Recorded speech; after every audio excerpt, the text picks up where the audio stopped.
Bonjour, je suis le pasteur Franck Lefilâtre des Assemblées de Dieu de France et je suis très honoré de vous retrouver dans le programme Parole de vie de la télévision LMTV. Que Dieu vous bénisse, chers amis, chers frères et sœurs.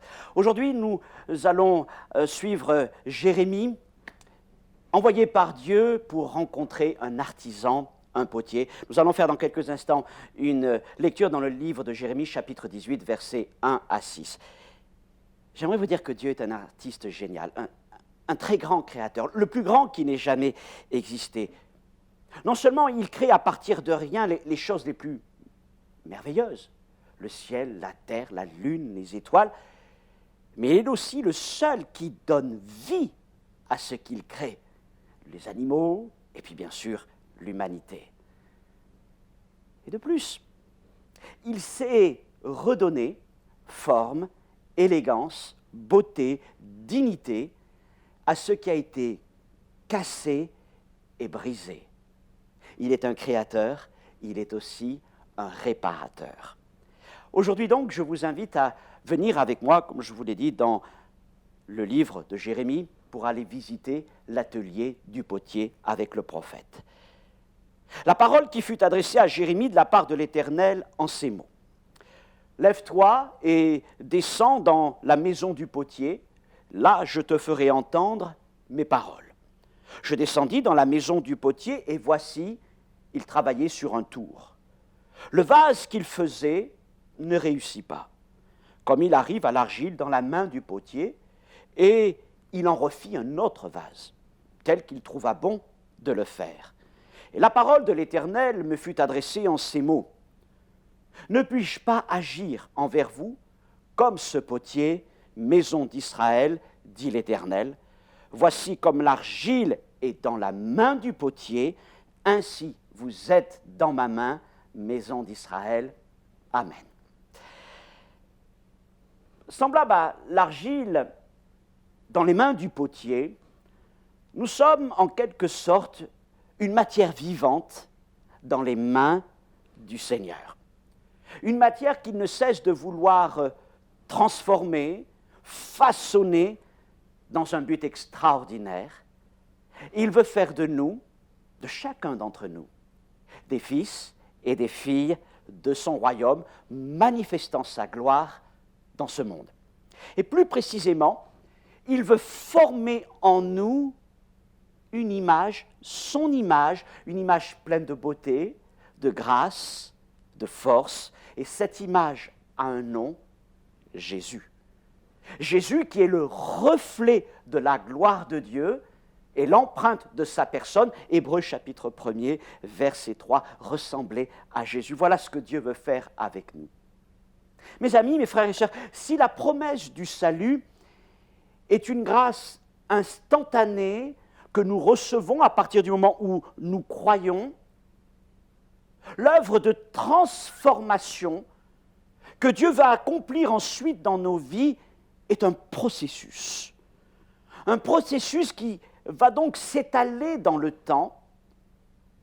Et ce temps dépend de notre foi, de notre obéissance et de notre amour, évidemment, pour le Seigneur. En fait, ce processus dépend de notre disponibilité entre les mains de Dieu. Ainsi, après notre conversion, le Seigneur n'en a pas fini avec nous. En fait, c'est tout l'inverse. Non, la vie chrétienne ne s'arrête pas à dire « Seigneur, je te demande pardon pour mes péchés, merci parce que tu me sauves ». Non, cela va beaucoup plus loin. Dieu veut transformer nos vies. Il veut encore poser ses mains sur nous à la manière du potier afin de faire de nous, comme l'apôtre Paul l'écrit, des vases utiles, des vases d'honneur dans sa maison.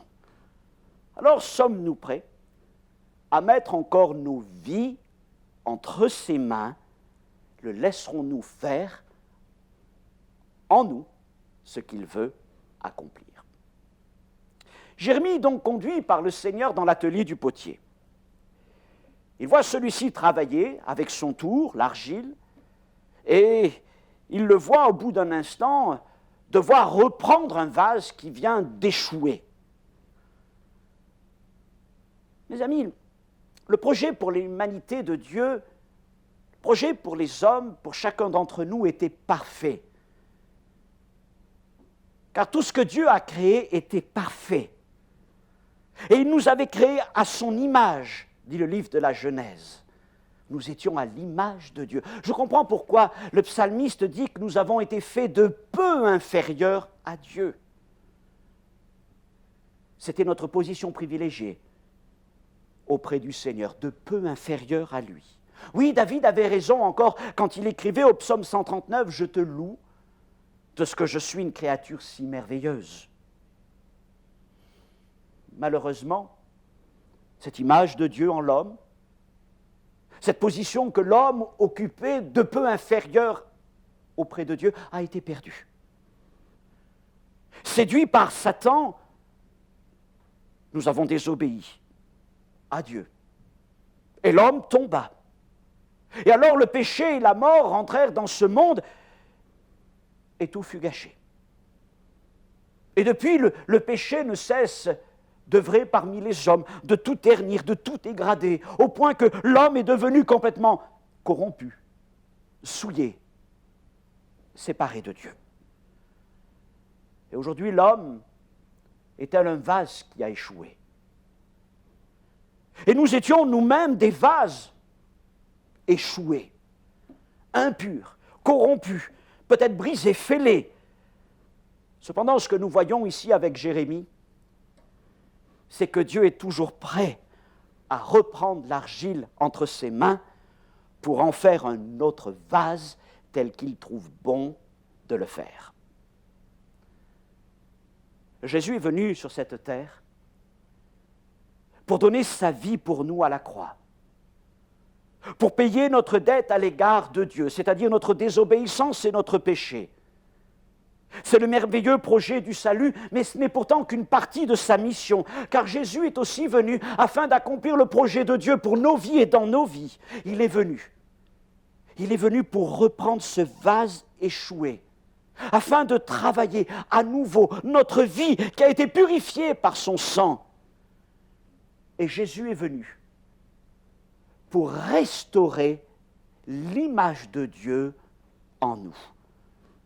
C'est l'apôtre Paul qui écrit pour nous transformer en son image, de gloire en gloire, par le Seigneur l'Esprit. 2 Corinthiens chapitre 3, verset 18. Mes amis, Dieu veut faire de chacun de nous un chef-d'œuvre à sa gloire. Alors comment va-t-il s'y prendre? À l'instant où nous croyons en Jésus-Christ, Dieu plante en nous la semence de la vie nouvelle. Et il la sème au plus profond de notre être, cette partie que la Bible appelle l'esprit. Autrefois, notre esprit était mort, englué dans le péché, séparé de Dieu, mais par la nouvelle naissance, il est non seulement dégagé du péché, mais il reprend vie, et le voilà qui est comme reconnecté à notre Seigneur. Mais ce n'est que le début. Ce n'est que le lieu où la semence a été plantée. Mais le projet de Dieu est que cette semence se diffuse dans notre être entier. La diffusion de la vie nouvelle. La diffusion de cette puissance de vie qui va transformer tout notre être. Dieu veut agir dans notre volonté, dans notre intelligence. Paul parle du renouvellement de l'intelligence, dans nos émotions. Volonté, V, intelligence, I, émotion, E, V, I, E, la vie. Dieu veut transformer notre vie. Et la vie de l'homme, cette volonté, cette intelligence et ces émotions, c'est notre âme. C'est ce que nous sommes intérieurement. C'est notre personne morale. Et Dieu veut transformer ce que nous étions. Il veut complètement nous renouveler à tous les niveaux. Et cette œuvre qu'il accomplit dans notre caractère va ensuite se manifester dans nos habitudes, dans notre organisation de vie familiale, professionnelle, spirituelle, etc., etc. Mais cette transformation va aussi avoir un impact sur notre façon de parler, sur notre façon d'agir, notre façon de concevoir les relations les uns avec les autres. Le salut que Dieu nous donne, c'est en quelque sorte pour nous une nouvelle création, une nouvelle genèse. Autrefois, nous étions, comme la Bible l'écrit, informes et vides. Nous étions un vase qui avait échoué. Et maintenant, par la grâce de notre Seigneur Jésus-Christ, tout reprend vie et tout va reprendre place en nous. Tour après tour, le potier travaille son argile. Les mains pleines de grâce de notre Seigneur sont posées sur nos vies afin de nous façonner et de nous transformer à l'image de Jésus-Christ. Et ainsi, avec le temps, nous serons renouvelés par la puissance de la vie de Jésus en nous. Et le plan de Dieu est de faire de nous un vase qui réussit tel que Dieu trouve bon de le faire comme il est écrit. Dieu veut encore transformer nos vies pour sa gloire. Êtes-vous d'accord pour ce projet? Avez-vous envie de vivre ces choses-là? Le divin artiste, notre Seigneur, veut donc faire une œuvre dans nos vies, une œuvre qui réussisse, une œuvre à sa gloire, un vase qui l'honore. Mais comment le fait-il? Avec ou sans notre consentement, notre approbation? Avec quel degré de disposition abandonnons-nous nos vies entre ses mains? Voyez-vous, serons-nous argile ou pierre entre les mains de Dieu? Sera-t-il alors potier ou sculpteur? Si nous sommes souples entre ses mains comme de l'argile, c'est-à-dire enseignable, malléable, façonnable, il nous déposera sur son tour, le tour du potier, et il nous abreuvera d'eau. L'argile doit être mouillée, et cette eau, évidemment, c'est la parole du Seigneur. Et alors Dieu, avec ses mains expertes, les mains de la création, commencera à œuvrer en nous pour accomplir son projet pour notre vie. Ce sera un processus fluide et progressif. Le Seigneur va travailler avec ses mains, tout comme le potier travaille avec ses mains. Il n'est pas là pour écraser, mais il est là pour amener une forme. Il arrivera parfois, tout comme le potier peut le faire, que certaines choses soient retranchées. Mais le potier travaille toujours avec des instruments fins, avec des instruments de précision, pour amener toujours plus de perfection. Alors, notons deux choses dans le travail du potier et de l'argile. Avec l'argile, rien n'est jamais perdu. Tout peut être réutilisé, remodelé. On enlève un bout, mais ce bout peut être placé ailleurs. Et s'il s'avère à un moment donné que pour telle ou telle raison, le vase viendrait à échouer, à ne pas prendre la forme qu'il conviendrait, eh bien, comme nous l'avons lu dans le livre du prophète Jérémie, le divin potier est toujours prêt à manifester sa grâce et à reprendre son travail tel qu'il avait prévu, parce que rien n'est perdu si nous restons argile entre les mains de notre Seigneur. Cependant, notre caractère et nos habitudes font souvent de nous des gens lents à croire et à comprendre le projet de Dieu pour notre vie. Et trop souvent, au lieu d'être argile, nous sommes durs, nous sommes obtus comme de la pierre. Et si nous sommes pierres devant le Seigneur, alors Dieu ne sera pas avec nous potier, mais sculpteur. C'est-à-dire qu'il ne travaillera plus seulement avec ses mains, mais il va travailler avec des instruments. Non pas de petits instruments de précision, mais le burin, le marteau. Pensez à la manière dont Dieu agit avec Jacob. Voilà un homme qui avait un caractère fort, un homme qui allait où il voulait, un homme qui voulait gérer sa vie avec sa propre énergie. Mais avant de rentrer dans le pays de la promesse, le Seigneur vient rencontrer Jacob. Et il y eut une lutte toute une nuit entre Dieu et Jacob. Et le Seigneur blessa Jacob à la hanche.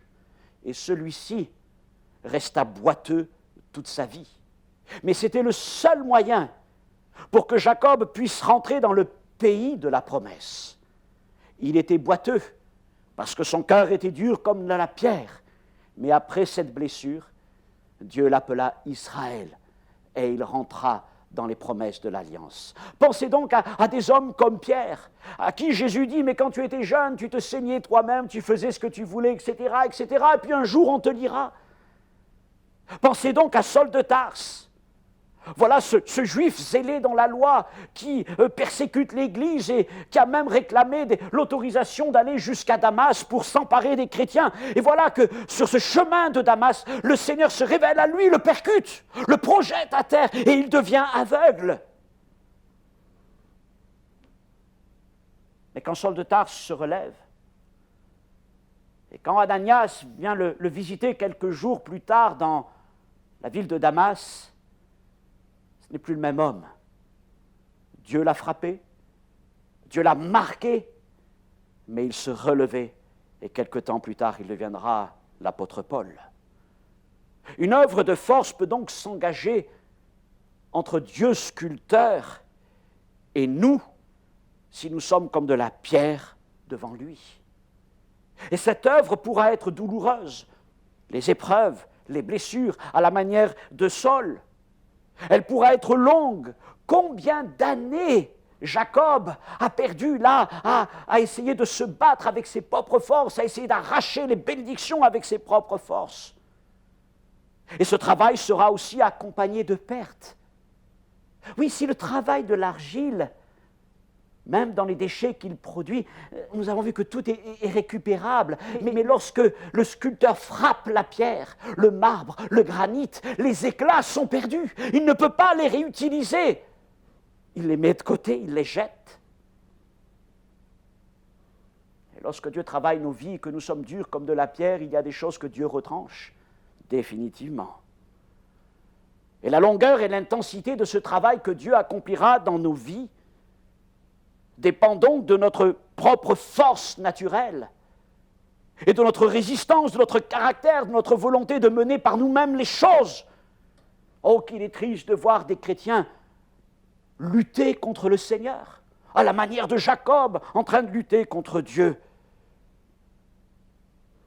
Et cette épreuve durera jusqu'au moment où nous finirons par capituler devant le Seigneur. Alors peut-être nous nous relèverons blessés. Ne soyez pas surpris que ces blessures ne soient pas simplement les blessures de la vie, mais aussi des blessures que Dieu permet afin que vous puissiez avancer dans les promesses qu'il a en réserve pour vous. Je dois reconnaître que je connais beaucoup de chrétiens qui sont comme boiteux à la manière de Jacob. Voilà des hommes dont le caractère était fort, mais Dieu les a tant aimés qu'il ne les a pas abandonnés, mais il a dû travailler parfois contre eux-mêmes afin de faire jaillir en eux son projet merveilleux. Il existe une tendance générale de notre caractère. Il y a des gens, c'est vrai, qui seront peut-être plus disposés à être de l'argile et d'autres qui, naturellement, seront plus des pierres. Mais il est difficile de penser que nous sommes entièrement argile ou entièrement pierre. Il y a un mélange des deux, en fait, dans notre caractère. Nous sommes un mélange de ces matériaux, un peu d'argile mêlé avec un peu ou beaucoup de pierre. Et il y a certaines choses dans notre vie ou dans notre caractère qui sont facilement transformées par le Seigneur. Nous ne posons pas de résistance, nous acceptons que le Seigneur agisse. Et puis il y en a d'autres pour lesquelles nous allons être plus têtus, plus obstinés. Et Dieu, là, va devoir mettre sa main d'une manière plus forte. Mais j'ai une bonne nouvelle pour vous. pleine d'espérance, c'est que Dieu est capable de transformer notre nature. Il change la pierre en argile. Regardez Saul, qui est devenu Paul. Regardez Simon, fils de Jonas, qui deviendra l'apôtre Pierre. Regardez Jean, fils de Zébédée, que Jésus appelle fils du tonnerre, et qui deviendra Jean, l'apôtre de l'amour. Le Seigneur est capable de transformer notre cœur, de pierre qu'il était, en argile consacrée à notre Seigneur. Dans tous les cas, ce que je veux vous dire, c'est que nous soyons pierre, que nous soyons argile, parce que nous lui avons confié nos vies, Dieu continuera son œuvre jusqu'au bout. L'apôtre Pierre l'écrit dans sa première épître, au chapitre 5, verset 10, « Le Dieu de toute grâce vous perfectionnera lui-même, vous affermira, vous fortifiera et vous rendra inébranlable. » Et dans sa grâce, parce que rien d'imparfait ne peut rentrer dans le ciel, il achèvera cette œuvre parfaitement au jour de son retour. Maintenant, j'ai envie de vous dire, n'attendons pas d'être au ciel pour laisser Dieu nous transformer. Ne disons pas, ah, l'essentiel, c'est d'avoir le pardon de ses péchés, d'être sauvés. Mais au contraire, comme l'apôtre Paul l'écrit, soyons transformés et renouvelés. Dieu fera son œuvre en nous. Et il la fera sur cette terre, même s'il la rendra parfaite dans le ciel, il la fera sur cette terre. La question est de savoir s'il la fera avec nous ou contre nous. Évidemment, il est préférable qu'il la fasse avec nous plutôt que contre nous. Laissons Dieu travailler nos vies, laissons-le nous façonner. Parce que ce qu'il a en projet dans son cœur est tellement merveilleux, tellement mieux que tout ce que nous pouvons essayer de faire avec nos forces, tellement mieux que toutes nos idées, que toutes nos conceptions sur cette vie. Oui, ce que le Seigneur veut faire, c'est de faire émerger notre véritable identité de fils et filles du royaume de Dieu. Voilà ce que le Seigneur veut faire. La révélation de notre identité, la révélation de notre véritable nature. Laissons Dieu agir dans nos vies. Laissons-le former en nous l'extraordinaire image de Jésus-Christ. Reflet de la gloire de Dieu, empreinte de sa personne. Et cette image, nous la portons en nous. Et plus elle grandit en nous, plus elle se manifestera aux hommes qui nous entourent. Un exemple que j'aime à considérer, c'est Étienne, que nous trouvons dans Acte 6. Étienne, c'était un homme d'argile entre les mains de Dieu. Un homme qui se laissait façonner, conduire par le Seigneur. Un homme plein d'Esprit Saint, de foi, de grâce. Et lorsqu'il fut injustement accusé, il est écrit que ses accusateurs, en regardant vers lui, trouvèrent que son visage rayonnait comme celui d'un ange. Comme celui d'un ange. Voilà donc un homme qui commençait à briller sur cette terre de la lumière de Jésus-Christ. Et ce que Dieu a fait avec Étienne, il veut le faire avec chacun d'entre nous. Il veut faire sortir cette nature, cette vie qu'il a semée dans nos cœurs, afin que nous puissions briller dans ce monde de ténèbres. Et quels que soient les accusateurs, nous porterons en tout lieu la beauté de notre Seigneur Jésus-Christ. Mes frères et sœurs, mes amis, jamais la Bible nous dit d'offrir nos cœurs simplement. Mais l'apôtre Paul l'écrit dans Romains 12, ce qui est convenable, c'est que nous offrions nos corps à notre Seigneur, nos corps au divin artisan, afin qu'il puisse transformer nos vies tout entières pour nous rendre semblables à Jésus-Christ. Laissons-le couper ce qui doit être coupé. Laissons-le transformer ce qui doit être transformé. Laissons-le agir dans nos vies, même si parfois cela doit passer donc par quelques renoncements, quelques blessures. Ne résistons pas au Seigneur au point qu'il soit obligé de nous infliger quelques blessures comme il le fit pour Jacob ou la manière dont il traita Saul sur le chemin de Damas. Laissons Dieu faire son œuvre, elle est toujours la meilleure. Soyons souples dans la maison de notre Dieu, souples dans les mains de notre Dieu. Soyons argile entre les mains du potier plutôt que pierre entre les mains du sculpteur.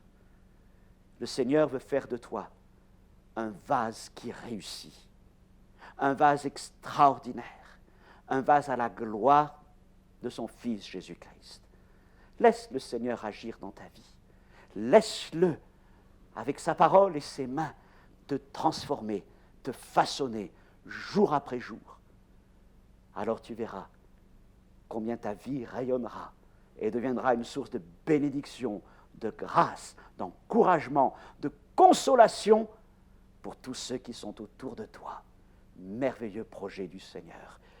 Comme le Seigneur le dit au prophète Jérémie, comme l'argile est dans la main du potier, ainsi vous êtes dans ma main, maison d'Israël. Oui, nous sommes dans la main de Dieu, que son œuvre se fasse en nous. Prions. Notre Père éternel, tu es l'auteur du salut en Jésus-Christ notre Seigneur. Tu es aussi le Créateur merveilleux de toutes choses qui nous entourent, de l'invisible comme du visible. Seigneur, tu nous avais créés, tu avais créé l'humanité, elle était belle, elle était parfaite. Malheureusement, le péché est entré dans nos vies et la mort nous a frappés. Nous sommes devenus, Seigneur, semblables à des vases échoués. Mais tu ne t'es pas détourné de nous. Et dans ton amour, tu nous as envoyé un Rédempteur, un Sauveur, qui nous a rachetés de notre vaine manière de vivre, qui a donné sa vie pour nous à la croix, afin que notre dette, la dette de nos offenses, de nos péchés, soit payée devant toi. Mais la puissance de l'œuvre de Jésus-Christ ne s'arrête pas à la croix, elle continue plus loin. Et Seigneur, tu nous invites maintenant à rentrer dans la maison de l'artisan. Tu veux nous faire rentrer dans la maison du potier. Et tu nous appelles à placer nos vies sur le tour, parce que là, tu veux nous travailler avec ta parole, avec tes mains, à la fois douces, mais aussi fermes. Tu veux transformer nos vies. Seigneur, tu sais ce qu'il en est de nos cœurs.